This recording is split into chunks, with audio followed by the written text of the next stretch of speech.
Billionaire CEO orders steak. Black waitress slips him a note that stops him. Cold the rain drummed against the windows of the Magnolia House restaurant like an urgent warning that nobody inside could hear. It was 8:30 on a Thursday evening in Atlanta, and the dining room glowed with the warm light of crystal chandeliers that cost more than most people made in a year. The smell of seared meat and expensive wine filled the air, mixing with the quiet murmur of conversations about stock portfolios and vacation homes. But in the kitchen, behind those swinging doors that separated the wealthy from the workers, something terrible was about to happen. And the only person who could stop it was a woman who had everything to lose and nothing left to give except the truth.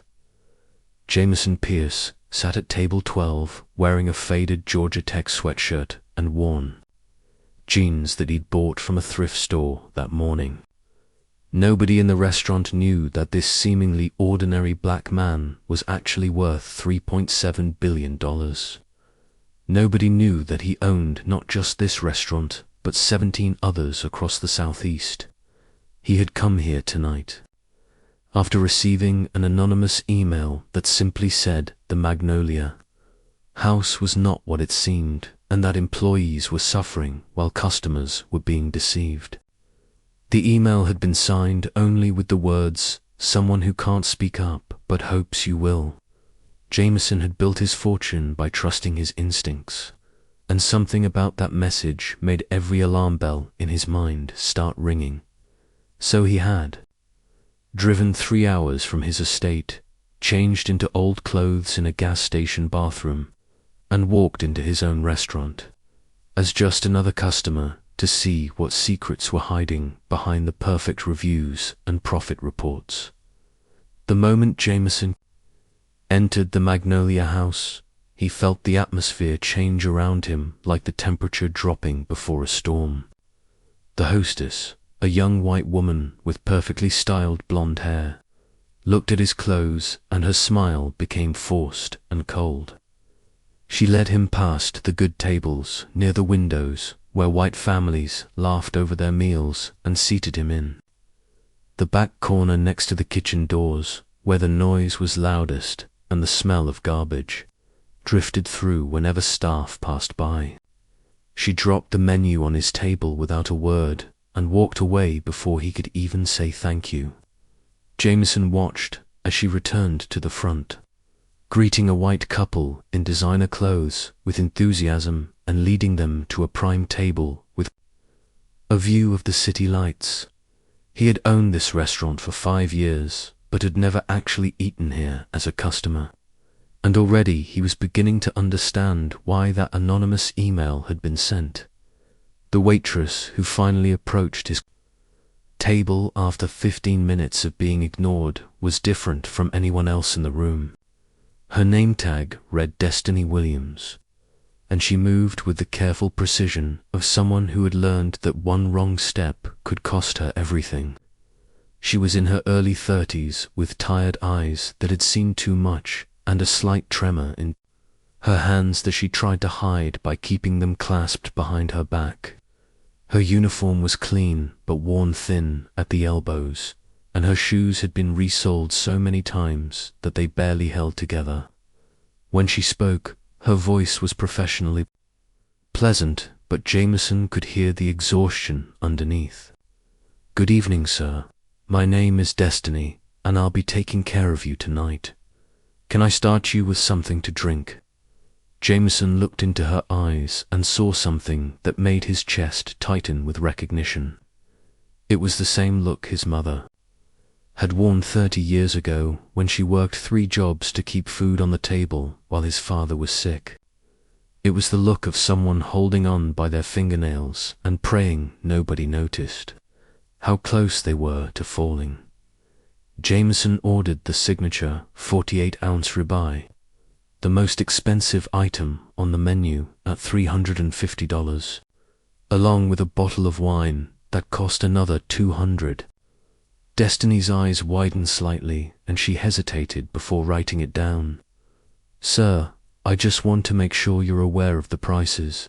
That meal will be quite expensive." Her concern was genuine, trying to protect him from a bill she assumed he couldn't afford based on his appearance. Jameson appreciated her kindness, but simply nodded and said he understood. As Destiny walked away with his order, he saw the manager, a heavy-set white man named Bradley Hutchinson, pull her aside roughly. Through the noise of the restaurant, Jameson could just make out Bradley's harsh whisper, "Why are you wasting time on that table? He obviously can't afford to eat here. Get his payment up front, or I'm holding you responsible when he walks out on the check." Destiny's shoulders slumped, but she nodded obediently. She didn't return to ask Jameson for advance payment though, choosing instead to trust him despite the risk to herself.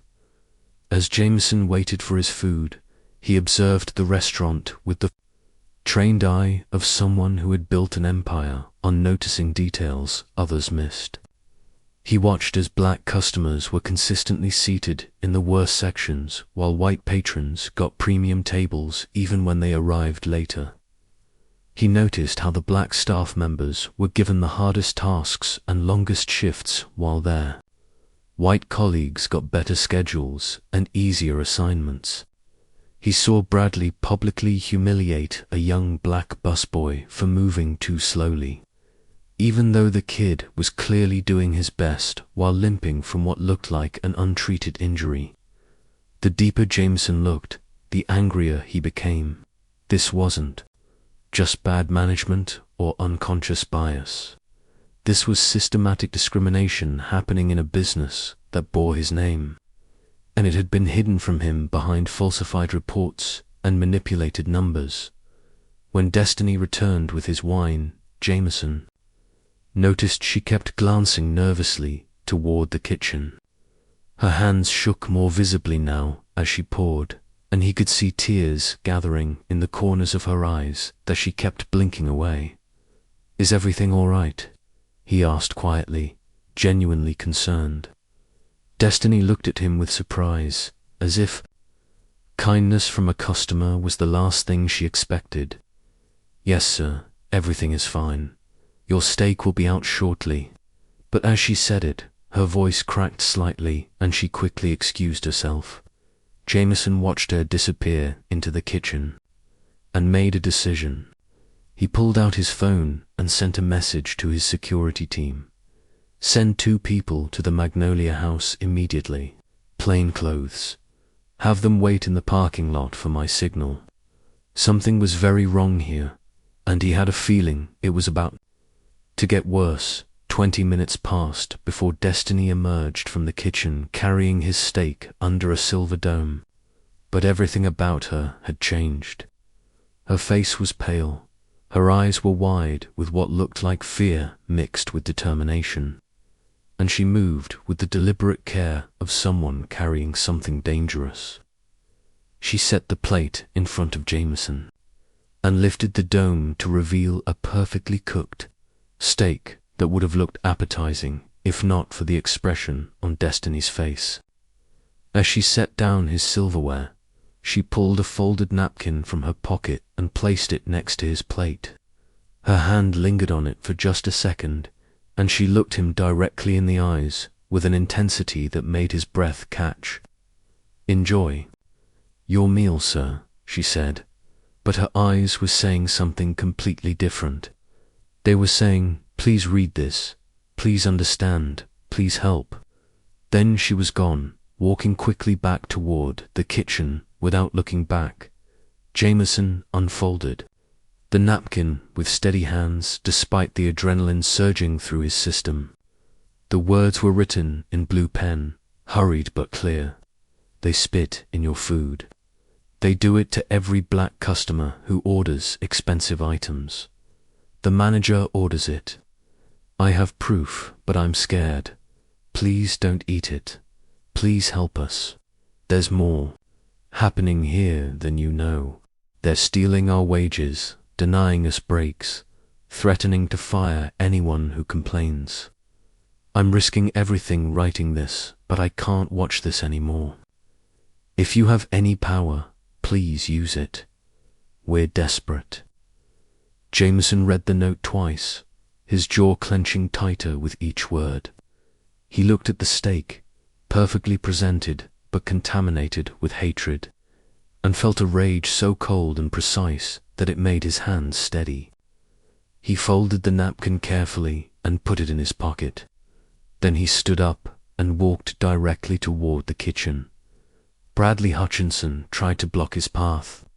"Sir, customers aren't allowed in the kitchen area.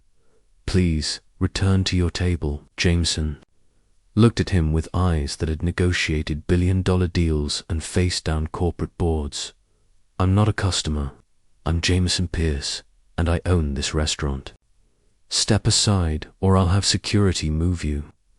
The color drained from Bradley's face as recognition dawned. Behind him, kitchen staff had stopped working and were staring in shock.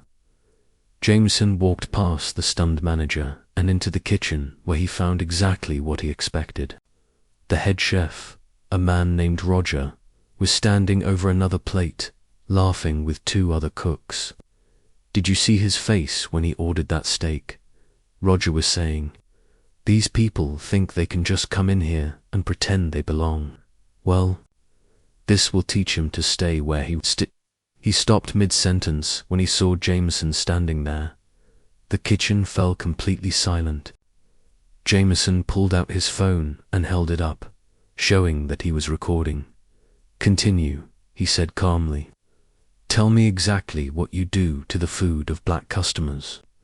Roger's mouth opened and closed like a fish gasping for air. "I don't, we don't.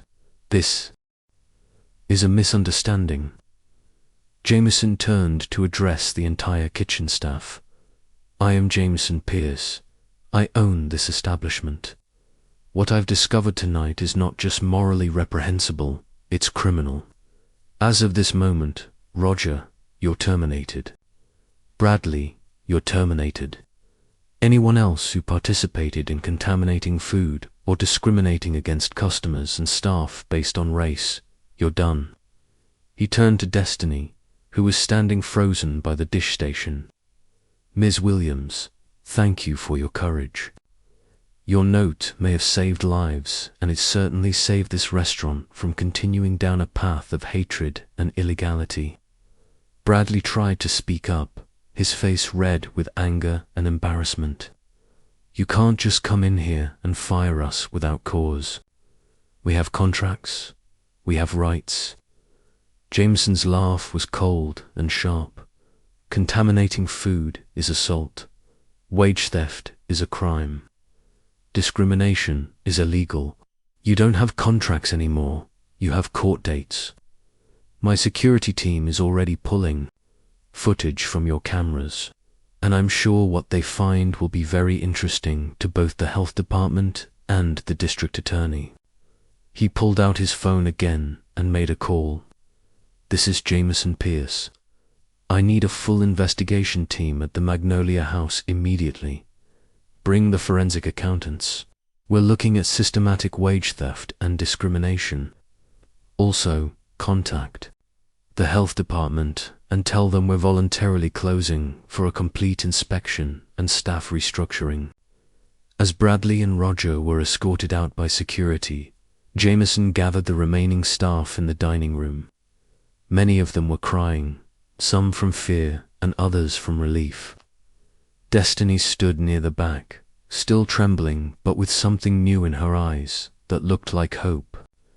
Jameson addressed them all, his voice carrying the authority of someone who had built an empire, but also the compassion of someone who remembered where he came from. "I apologize to each and every one of you.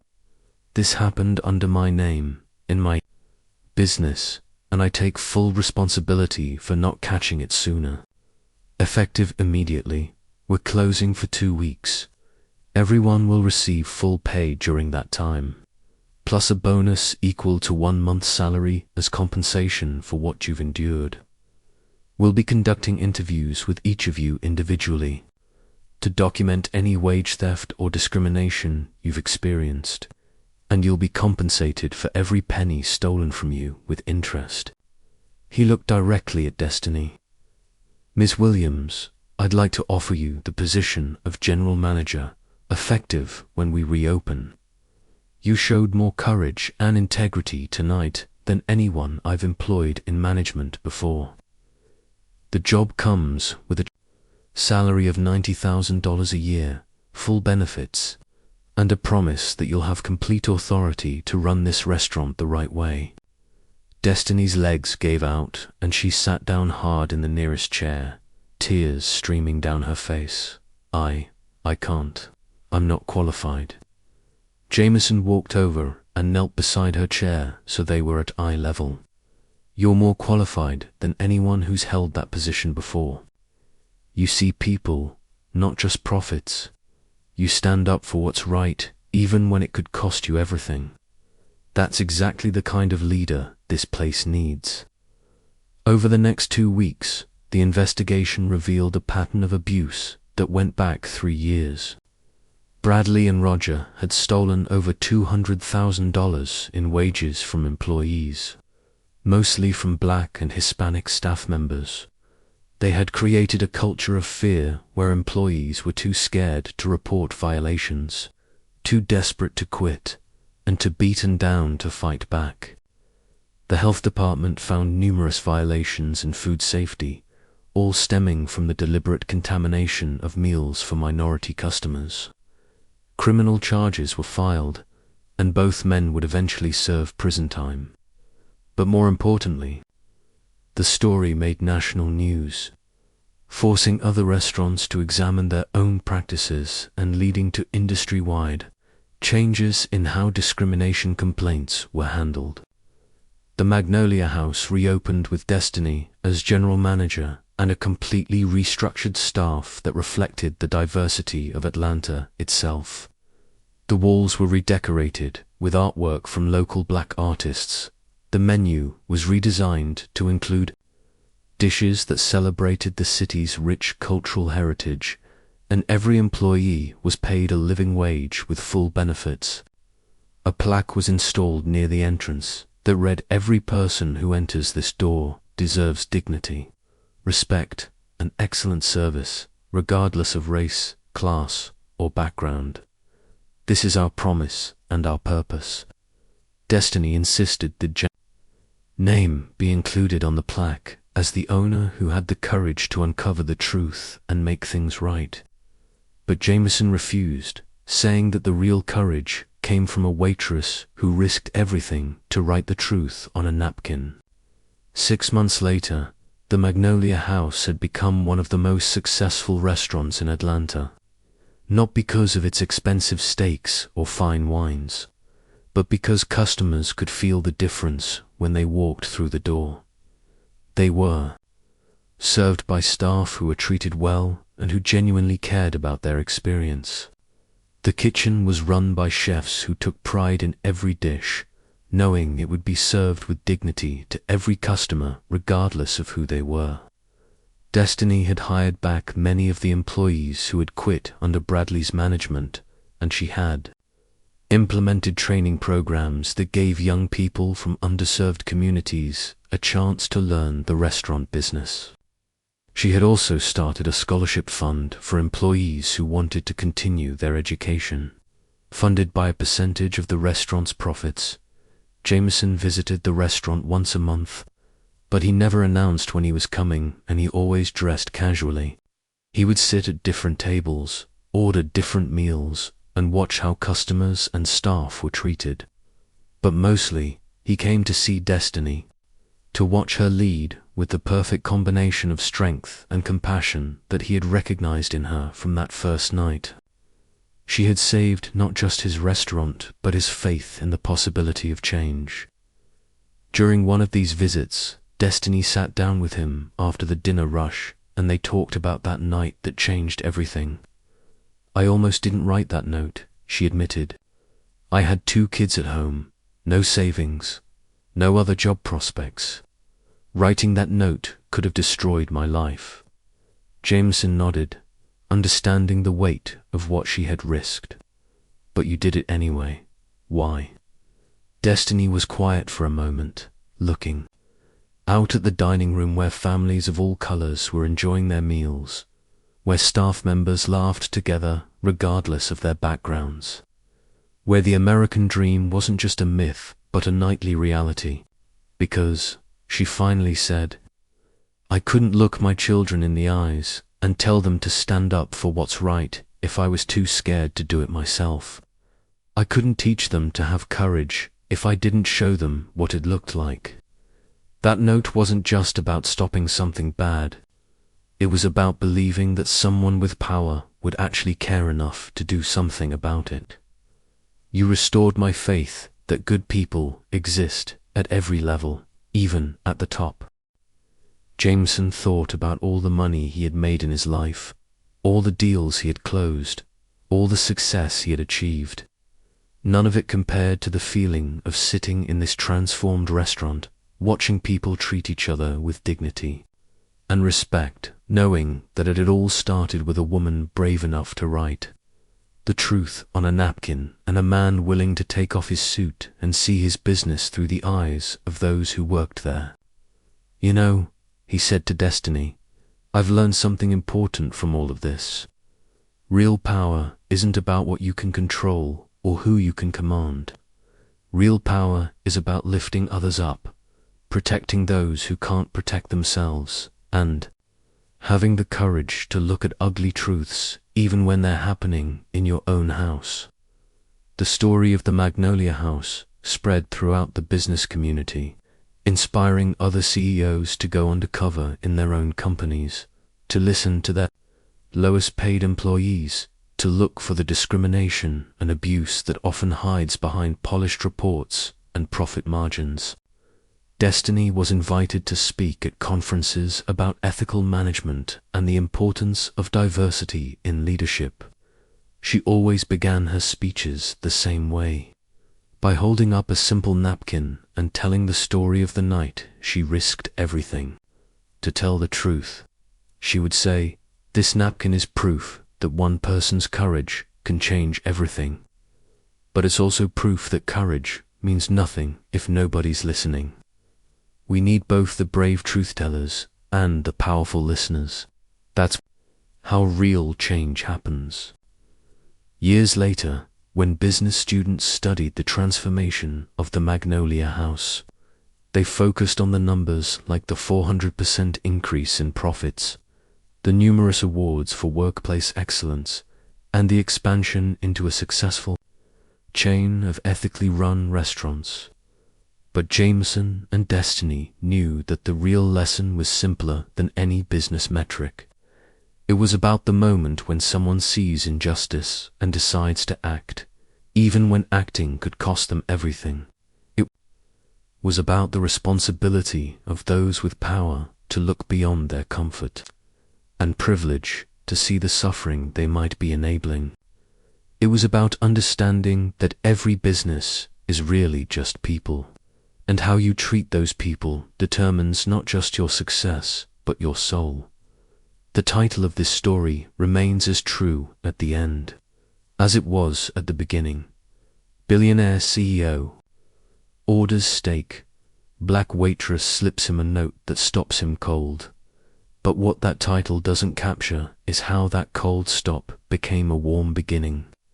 How a moment of revelation became a movement of revolution. And how a simple napkin became a symbol of the courage it takes to speak truth to power and the wisdom it takes for power to listen. In the end, the most expensive steak Jameson Pierce ever ordered was the one he never ate. And it was worth every penny because it opened his eyes to a truth that no amount of money could have bought. That real leadership isn't about being served, but about serving others, and that sometimes the most important messages come not from boardrooms or spreadsheets, but from the shaking hands of someone brave enough to write the truth on a napkin and slip it to a stranger who might just have the power to make things right.